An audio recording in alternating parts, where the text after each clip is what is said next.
वळूयात पुढच्या बातमीकडे। रत्नागिरी जिल्हा परिषदेच्या संगमेश्वरमधील साडवली गटात हाय व्होल्टेज लढत पाहायला मिळणार आहे, कारण या गटात महायुतीकडून भाजपच्या माजी जिल्हा परिषद अध्यक्ष रश्मी कदम यांची सून रुपाली कदम या निवडणुकीच्या मैदानात उतरलेत, तर माजी राज्यमंत्री रवींद्र माने यांच्या पत्नी नेहा माने या ठाकरे गटाकडून निवडणुकीच्या रिंगणात उतरलेत। त्यामुळे इथली लढत अतिशय रंगतदार होण्याची चिन्ह आहेत।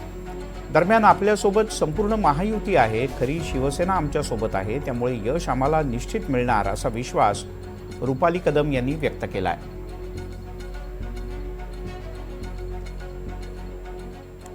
जो कोकणात जास्त वावर शिवसेनेचा आहे, तर ती जी खरी शिवसेना आहे शिंदे गट, तर तो गट आमच्याकडे आहे। म्हणजे महायुतीकडून आम्ही निवडणूक लढवतोय, त्यामुळे सर्वच नेते आमचे जे काही वरिष्ठ आहेत ते पूर्णपणे आमच्या पाठीशी आहेत।